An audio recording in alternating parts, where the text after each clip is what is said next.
So welcome back to my channel. This is Gamer Dom, and this is the Krupp-Steyr Waffenträger, the new tier 7 German tank destroyer. Seems to be a real Marmite tank. I've watched several people talk about this tank, both in forums, Facebook, and also some videos that people have posted. Quickie Babe, for instance, absolutely hated this thing. Well, not hated it, he said it was he basically didn't think it was worth the money, and he thought there were far better premium TDs out there, and if you were better off taking a Scorpion G or something like that instead of this thing. However, I saw a couple of other people who absolutely adored it, and personally I adore it too. So it definitely is a Marmite tank. Love it or hate it, it's one of those vehicles. So it is a tier 7 premium. So it was made available for the first time and only time so far in EU, North America and Southeast Asia as the final entry of the Advent calendar in 2016. So it is available, unlike the others that were only available for 1 day, this thing was available for 7 days. So you basically have until the end of the month, I believe, to buy this if you are interested. It costs £19, nearly 20 quid, just over 23 euros to buy it. It's a tier 7, as I say. Does not have limited matchmaking, and it's kind of been already overshadowed by Wargaming releasing E25 as a package over the Christmas period as well, because the E25 and this are always going to be compared because they're both tier 7s, but whilst the E25 has tremendous advantages, I actually think this competes very nicely with it, but people will argue the merits or otherwise to their heart's content. I'm only going to focus on the Krupp now, and I call it the Mini-Borsig because I think if you think of it as a Borsig, it's at tier 7. It's actually, you feel much more at home with the playstyle and how it operates, because it is definitely a slow tank. Let's have a quick look at some of the features of it. Gun wise, I mean, this is just a monumentally good gun platform. Carries the 88 long 71, which is believe it's the same gun you get. Let me just find it on the Jag Tiger, isn't it? I think. Yeah, it's the same gun as on the Jag Tiger 88. Let's have a look at the comparison between the two. Where's the Mini-Borsig? There he is. Oops. Oh, it's exactly the same thing in all stats. So this thing, yes, exactly the same gun. So basically, if you like your Jag Tiger and the rate of fire you have in this, that's what you get in the Krupp-Steyr, the Mini-Borsig. You can see they're identical. 88 caliber gun, 11.1 rounds per minute, which is fantastic. 203 penetration with its standard round, and 237 with its APCR, 44 with its HE. Now, bearing in mind, the Jag Tiger, I know it gets preferential, but it is a tier 8 vehicle, and this is a tier 7, and yet they got the same gun. Dispersion at 100 meters, 0.31 is excellent. Aim time of 2 is very, very good. And I'll just show you a video or some footage of a game I had when I was playing with a Krupp, where you can see the accuracy at work, just taking down a tier 8 premium, the Super Pershing, hitting it at mid-range. So let's have a look at that. So let's see how accurate this gun is. You can see there's a Super Pershing down there. First shot, bang, straight through. Second shot, straight through. Aiming for those little sort of whatever they are.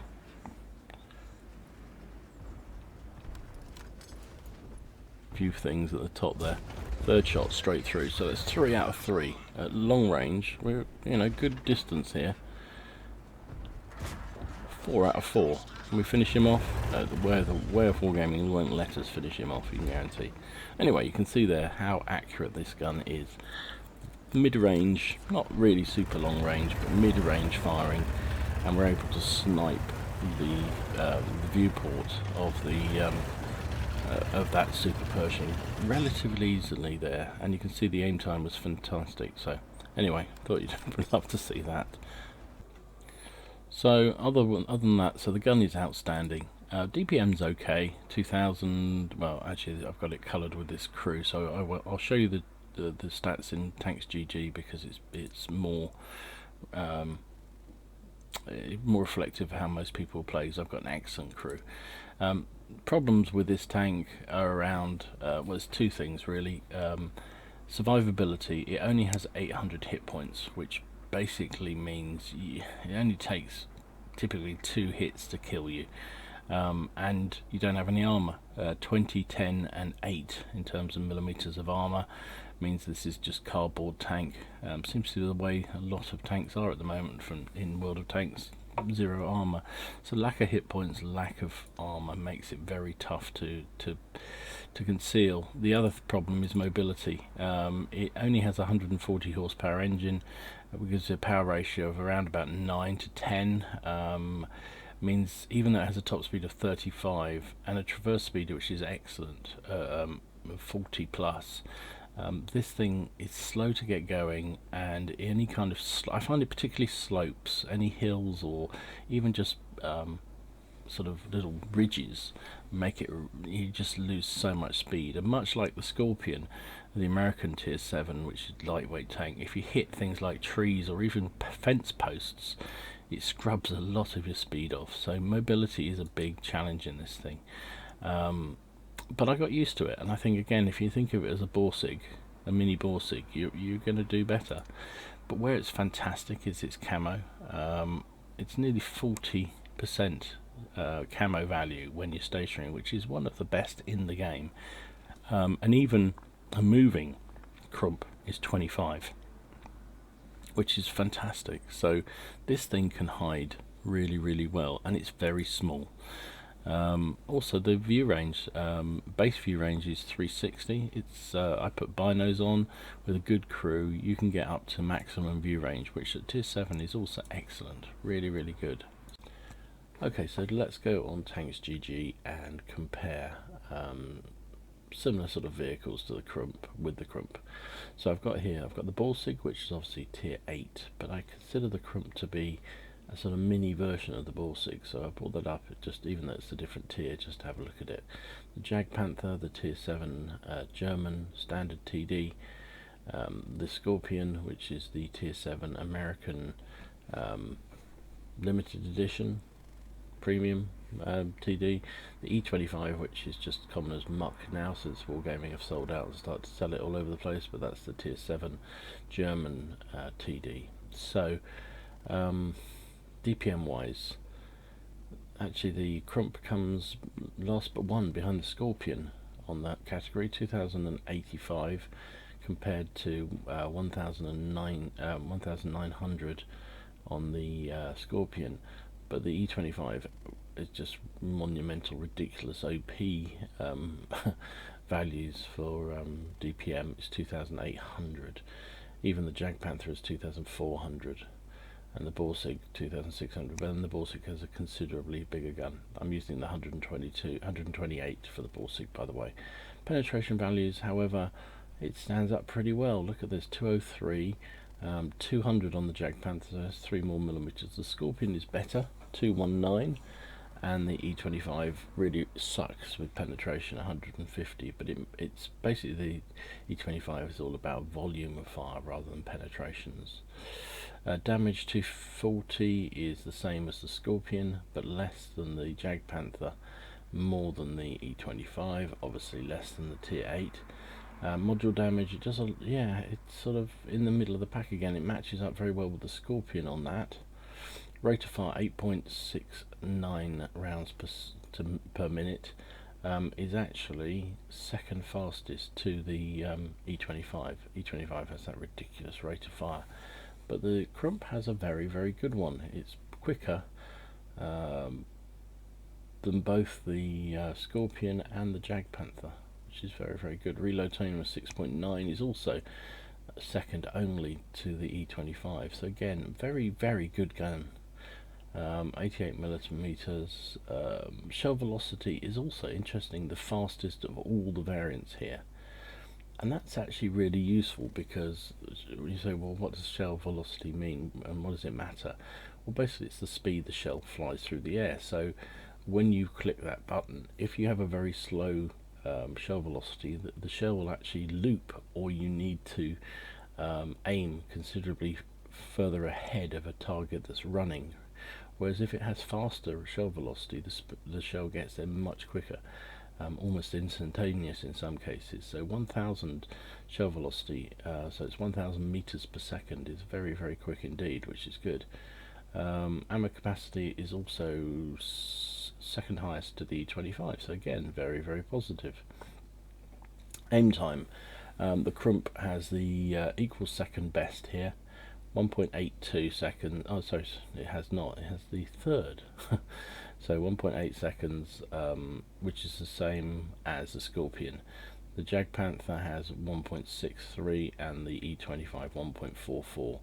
Now, where both the Scorpion and the Krupp win out on the aim time is that they obviously have turrets. Well, the Scorpion sort of has a turret, and so your aim time, you can maintain that aim time much easier. Whereas the Jag Panther and the E25, if the target moves outside of your arc, you're going to have to turn, in which case your aiming circle is going to bloom. Whereas the turret bloom on these two are not as bad. Accuracy 0.32 is only second to the E25, so very, very good as well. Dispersion 0.22 when moving is pretty much the worst of the pack. It's like a Borsig. But you're doing it well. Actually, it's worse. It's the Scorpion's even worse. But I think the Scorpion got a buff, so I don't know whether these numbers have been updated on that. Dispersion on traverse is 0.22, which is also not particularly good. But dispersion on turret traverse is very good, at 0.12, which is absolutely fine, same as the Borsig. What else have we got here? Gun depression of 8 degrees, which is the same as the Jag Panther, slightly less than Scorpion, and the same as the E25, so very, very good too.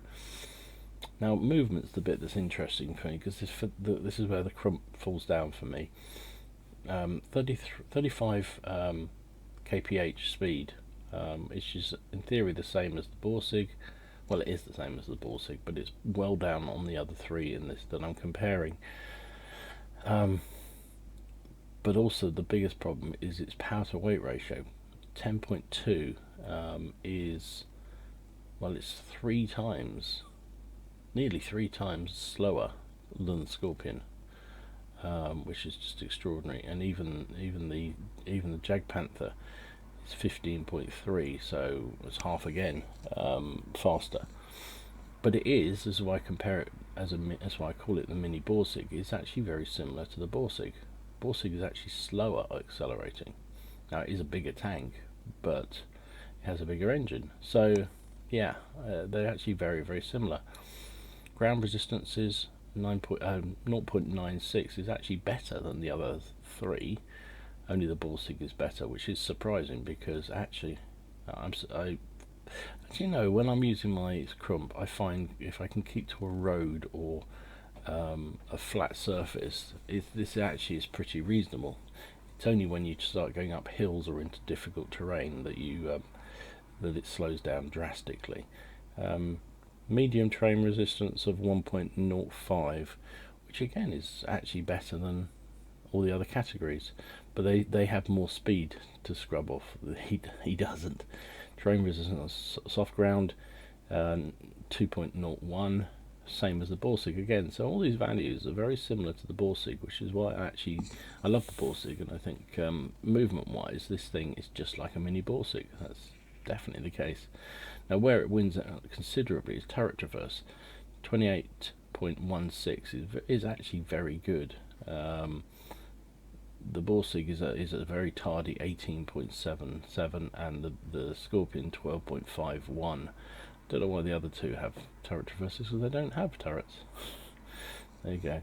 And the actual tank traverse is not bad. 40 degrees per second is actually the same as the Scorpion and only slightly less than the E25. So again, very, very good. Armour wise, well, we know it's trash, so we won't bother with that. Engine health is very weak. That's one thing you will notice. You do get the engine knocked out, and it is at the front of the tank, so the Krupp can suffer from that perspective. It also has the lowest health of all these tanks, 800. So you're not going to take much damage before you die. View range is equal tops, so it has the same base view range as the Tier 8 Borsig, 360, and the same as the OP E25, but 10 meters further than the Jag Panther and the Scorpion, which is very good. It doesn't give us the camo values on here, but we'll talk about those in the garage. And radio range, yeah, 700, nobody really cares about that. Now this is another interesting one. So basic shell costs, 252 for a Krupp standard shell, which is considerably cheaper than all these others. Only the E25 is less, but the E25 has to fire out about 3 to do the same kind of damage that the Krupp does. So actually 2 to do. So, but look at that. The Borsig shell cost is 1,070. Jag Panther is 1,030, and the Scorpion, even the Scorpion, is 380 compared to 252. So that means every time you're firing, you're eating into your credits that you're going to make from the battle. This thing, nah, not at all. So what else we got here? It's not worth worrying about the rest of these categories. But you can see it's interesting that in terms of a lot of the gun handling, this thing stands up very, very nicely against with a Scorpion or an E25.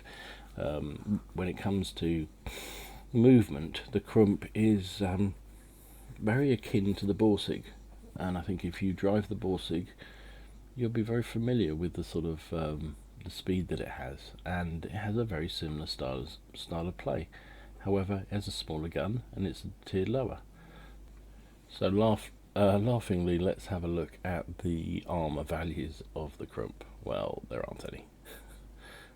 Look at this. This is the collision model on ModPack GG, and the best bit of armor you have, if I look at it straight on, is this plate here at the front,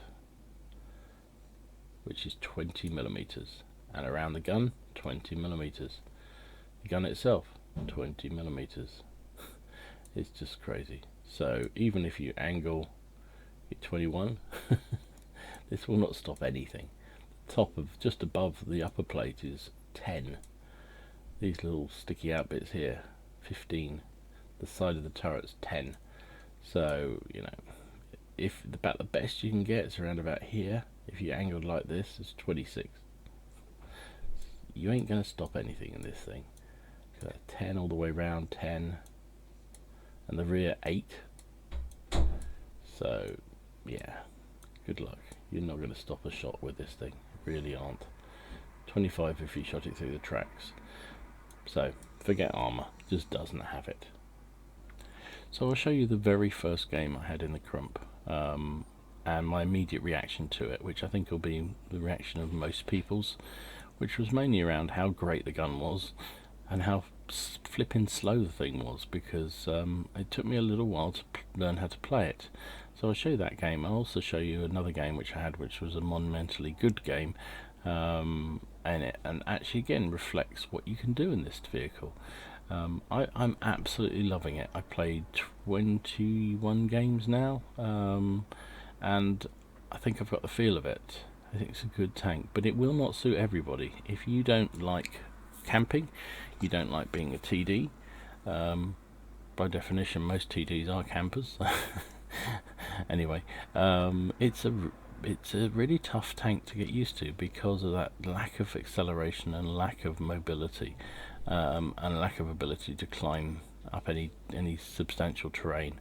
But if you can get in a position where you can keep that gun firing, you can use the camo, it's just absolutely brilliant fun, so much fun. So anyway, here's a couple of games. Okay, so this is my first game in the Steyr It's a tier 7 game, so we've done well on matchmaking, but always seems to happen, doesn't it? Your first few games you get decent matchmaking. So it's an interesting, it's a nice looking thing actually. I don't think it's a bad looking tank. Very, very tiny, very stealthy. So I've equipped it with gun rammer, binos. Oh, thank you very much. Just drive me off. You can see one of the problems, it's not very quick. Immediately you can see, so this guy's determined to cut me off. It's not very quick.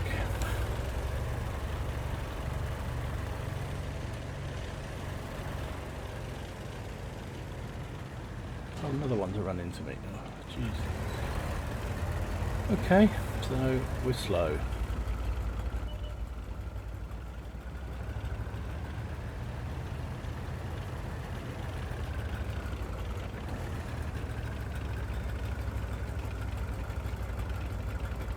Very slow. Oh dear. Yes. Look at all those other TDs have got way up ahead of us. Ground resistance is not particularly great.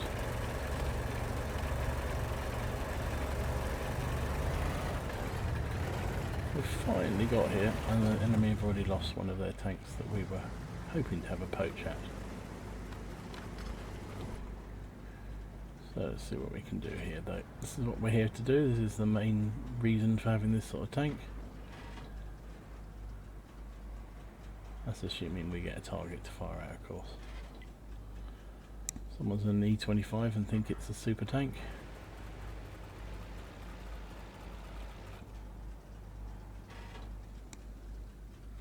Can't pen his turret, unfortunately.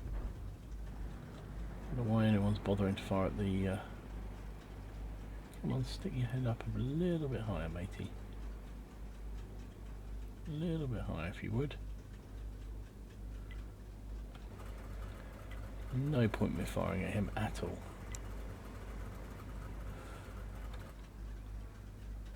This, however, is... Our first shot missed, but it was a poor aim shot. That's better. Let's try and finish this guy off. Got him, right. There's a KV2 down there. The first shot was poorly aimed by me. You can see another one of the bonuses of this thing. All-round turret. Turret traverse is not outstanding.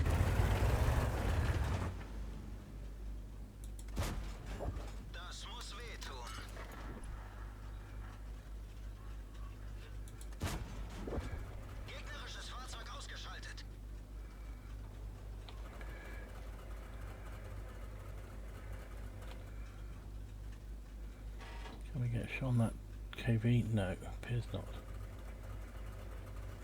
Oh, there's two KVs, didn't realise that.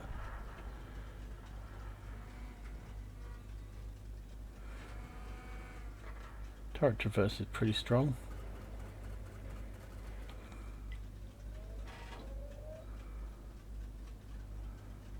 Come on, Mr. KV2, you know you want to. Damnation, he's dead.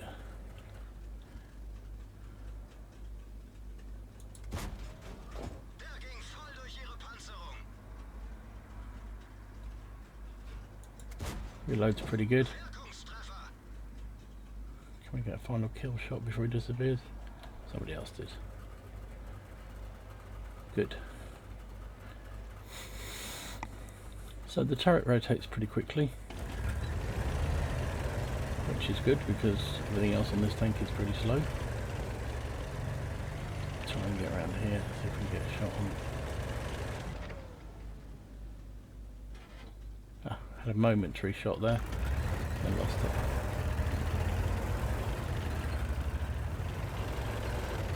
There's another KV2 over that side.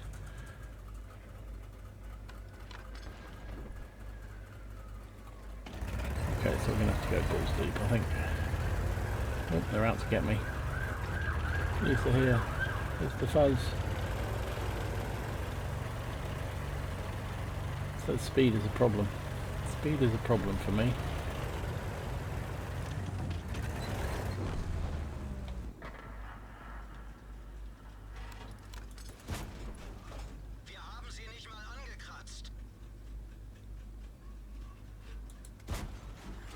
Yes. But the gun is excellent. There you go.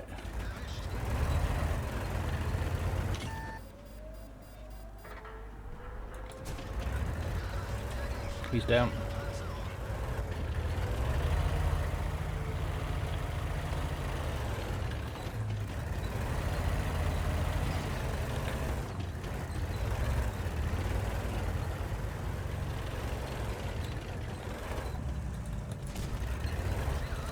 Oh my goodness, how did I manage to pen him?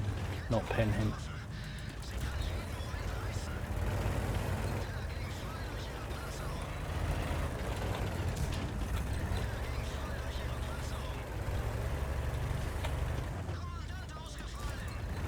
Oh my word, he's killed my junk. Oh, Mama, I got it. My word. So that is where this thing wins out, because it does have a turret that traverses.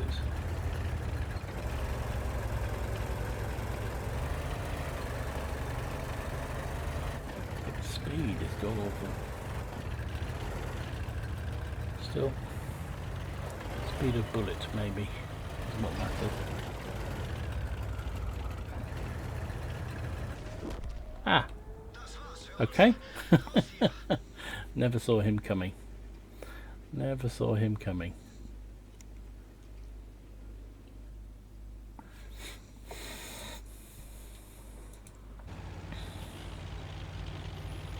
So, well, went to 2,000 damage. Missed a few shots as well. It's early morning, brain's not quite functioning. Comes of being old. So I missed a couple of good shots that I should have had, but I've still got 4 kills, 2,000 damage. I'll take that. Do with that VK getting together with this IKV-90. You notice how suddenly we're getting a whole load of very low armor value tanks into the game. After Wargaming talked extensively around increasing the value of armor. They've done the last few tanks they've done, well, apart from the Liberté and the Patriot, have all had no armor. None of the Swedish tanks have armor. This thing has no armor. Interesting, isn't it? So anyway, hopefully we can win this game. I do hope so, because I've had a good one. Nice first outing in the I'm gonna have to work nickname I'm gonna give this thing. Steyr WT. I don't know. Don't know if it fits. It's so my gut instinct with this tank so far, very slow moving, which is disappointing. You could do with a little bit more engine power. Excellent gun, pretty good firepower, looks to be pretty stealthy as well, which I like. So I'm impressed. I am impressed with it. So we'll come back. This I think this is. Shall we come back? Yeah. Oh no, he's over there. All right, he's over there. Come on, finish him off. Oh, nearly had him. Nearly had him. Come on, finish him off. Did he get spotted there, I wonder? It looks like he's moving over to try and hit him as he goes through that gap. Don't come off the cap. Don't come off the cap.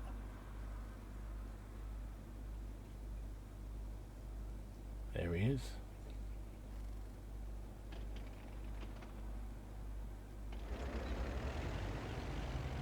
Or he's been spotted this. So he's going to come round. I'm sure he's going to come round this way.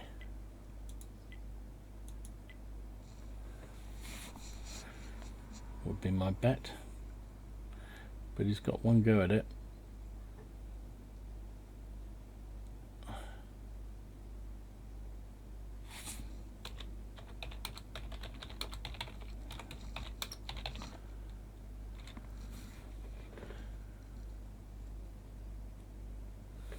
What is the VK doing?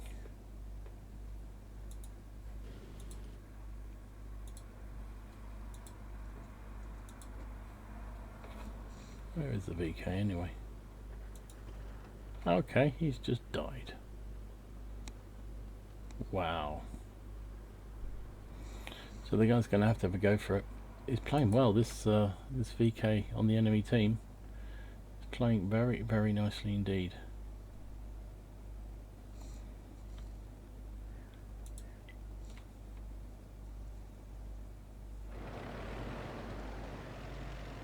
It's a really tricky situation when you're inside this now, because you just got to hope that you get lucky with where he comes from.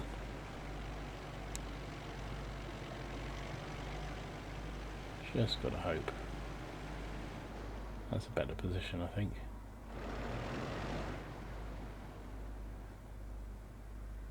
Except there he comes.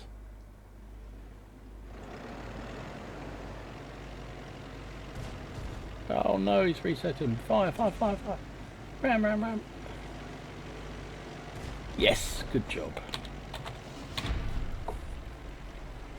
Phew, I bet his heart was in his mouth there.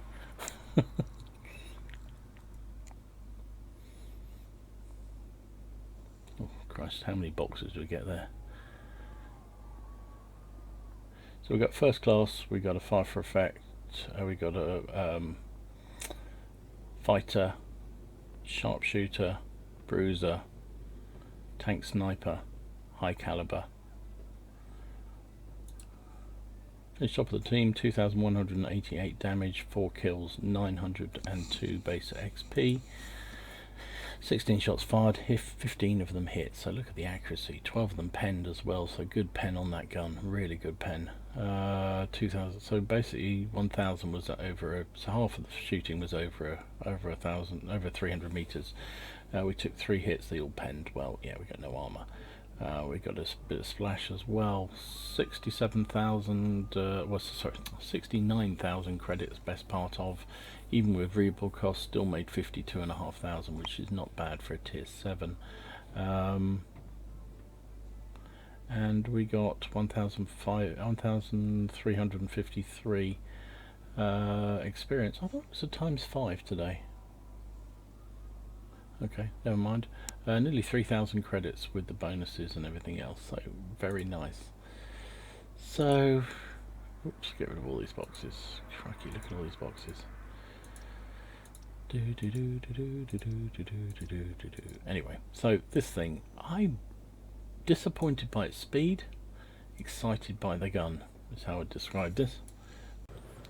So this was another game I had in the Mini-Borsig, and I'm platooned up this time with Shoot, who's also in his, and Pixie, who's in the Panther. It's a tier 7 matchup on Malonovka, so we've been very fortunate with matchmaking. I have to say, generally the matchmaking's been reasonable for the Borsig. I haven't had any real terrible, you know, haven't been it's been a good even mixture of tier 8, tier 9, tier 7 games. So anyway, so Malonovka, you can see our scouts have been very, very aggressive, so that I was going to head up to the sort of mid area, but decided that actually, given the fact they're spotting all these things, I better fire. So I'll get down behind this bush using this phenomenal camo. Managed to track the T2,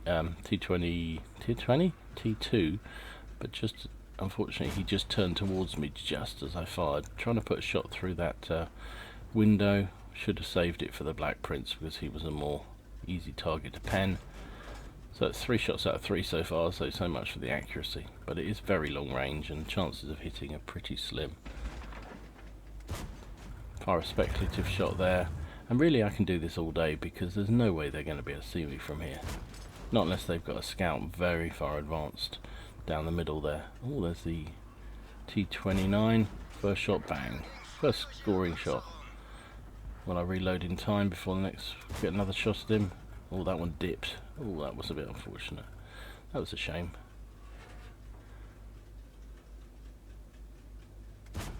And the beauty of this tank, that went a bit high, beauty of this tank is you've got plenty of ammo, so you can fire a few wild and woody shots like this. Oh, KV1, hello KV1, what are you doing over there? And there's T30. There's our friend in the T37. Could do with getting rid of him. Don't know whether we hit him or not.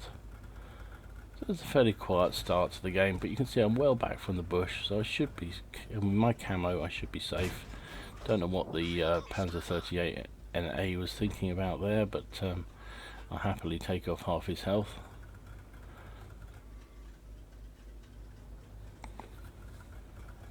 There's the Black Prince again. Can we get a shot on him? Yes, we can. And we got the pen to damage him. The Black Prince has got very good armour, and yet we were able to pen him, not wasting any shots. Oh, there's our friend again, and I bounced off a yeah, of course, 203 penetration, and I bounced off the side of the turret of the PZ-38. Oh well, what can you do? Oh, and there's a, well, that's weird. SU appeared on the mini-map, but didn't seem to appear for very long on the main map.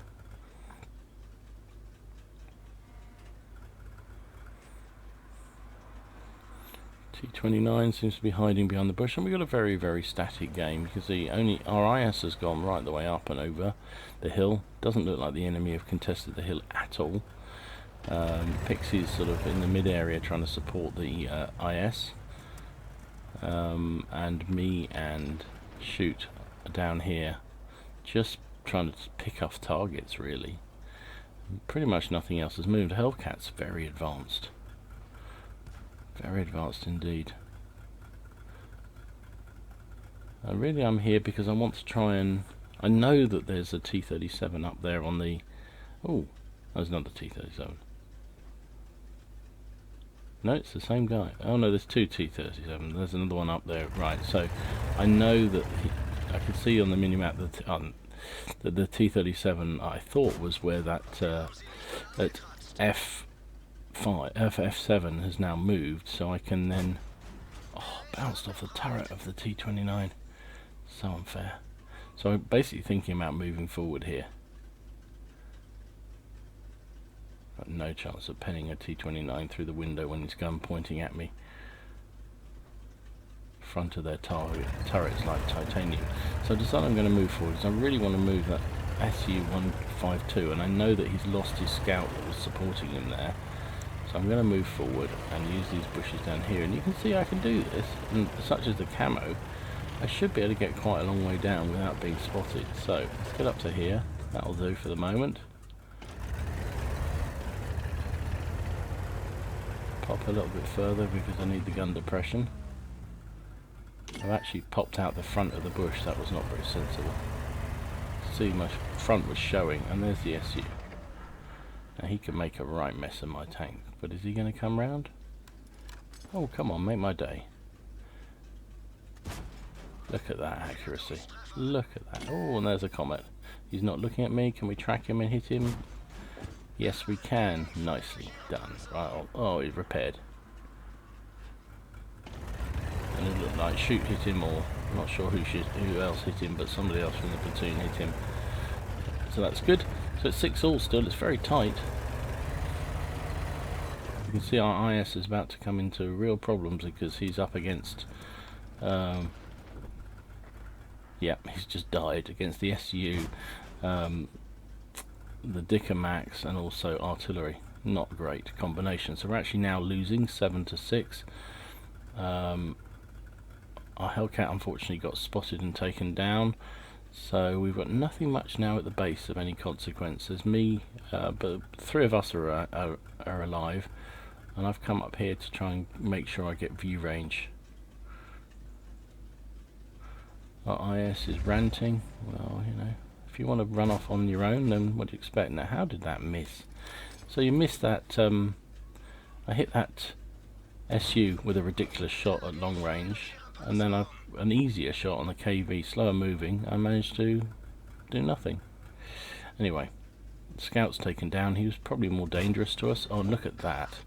Just through the window. The turret of the T-29 was turned slightly, and we were able to take a big hit out of him. Now I can't get my gun down on the T-43, which is a real shame.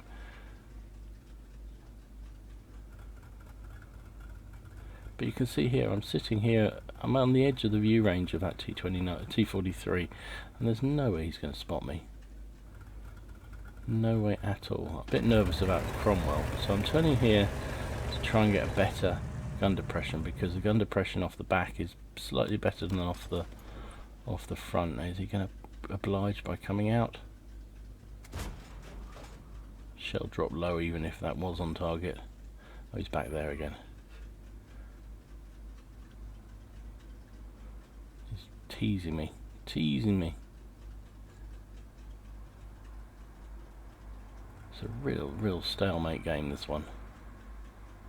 Of course, now I can't get the gun down on the KV, which is really annoying. Come on. Let's aim for when he's coming through. He's dropped right down. He's got to pop back up at some point. Come on. You know you want to. Come to Papa. Oh. Okay, so I decided that this is not looking so great, so I'm going to pull back, because you can see back at our base there's only that Nashorn and a Skoda I'm not entirely sure is even active, and a bird against a KV1. We don't know who else is behind him. KV1 has come up and put a shot into the Nashorn, or somebody's put a shot into the Nashorn. Let me see whether I can get a shot on the KV1. You see the speed's okay, it's not brilliant, but it's alright, it gets you there. You just have to make allowances, you're not going to run around like a whippet. And there we go. Hello Mr. KV1, thank you very much. 203 penetration through the turret, lovely. So pull back down, I was spotted there, so I'll just hide behind this rock. Excuse me Mr. Goat. You're not using it really, are you? So that's neutralised that threat. Suddenly we're looking a little bit more positive. It's 10 to 8, so I'm going to go back to where I was initially, I think. I want to try and work my way down. Oof, okay. Dickermax just took an RT-25-2. And you can see Shoot's taken up position up at A45 to try and cover anything coming off the hill. Pixie's still sitting up there in his Panther, sniping down anything that's presented. And I'm just going to try and push down, because at the moment I think we only think there's a T-43 in their base. Everything else is up on the hill area, so I'm taking a chance, but you know, just because you're a TD doesn't mean you have to be passive, right? And Nashorn's got all the way down there without any real fuss. Skoda might be tempted to follow me if I head forward, so I do we're getting rid of that Cromwell, because from there on we're going to have better view range probably than everything else left in their team. And there's a T-34, we hadn't seen him. I leave him to my buddies. Can't get shot on the 43 unfortunately. Nashorn against the T-43. Money should be on the T-43, but Nashorn has a very good gun, so he only needs to hit him once. I can't get a shot on him unfortunately, because he's behind a solid bit of that building.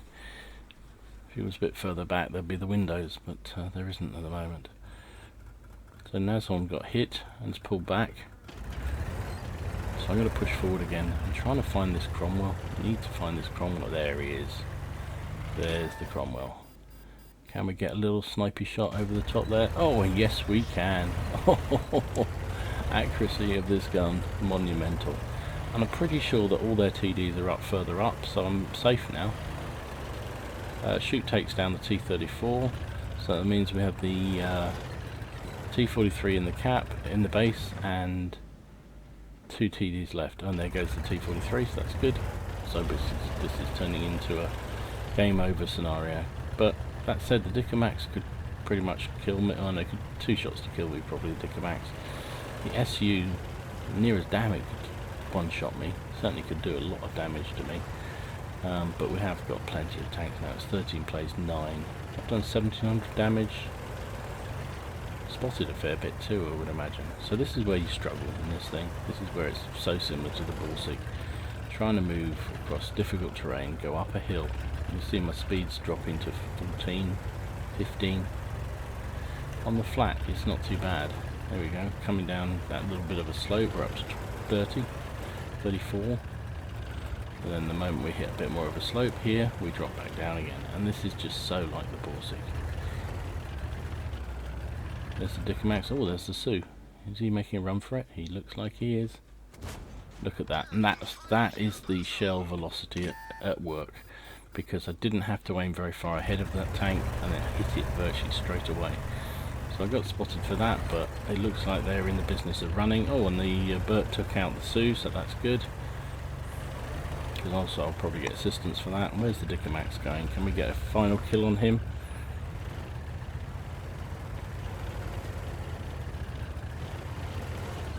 Come on, a bit more damage. There he is. That's where I take a bit of a mistake. See, I took that shot even though I wasn't fully aimed, and as a result I took my first bit of damage.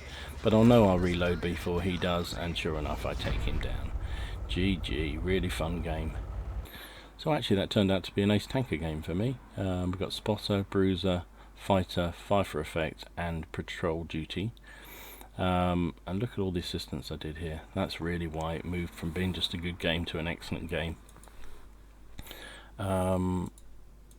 Oops, wrong one. So I finished top on the team, 2,113 damage, 4 kills, 1,130 base XP. Pixie was third with 1,600 damage, 1 kill, 820 damage, 820 base XP, and Shoot did 1,200 damage and a kill. So what was really funny was that the three of us, until I took that hit at the end from the Dicamax, which I really didn't need to take, I hadn't been hit, neither had the other two, so the whole platoon was completely untouched, despite helping to carry that game, I think you'd say.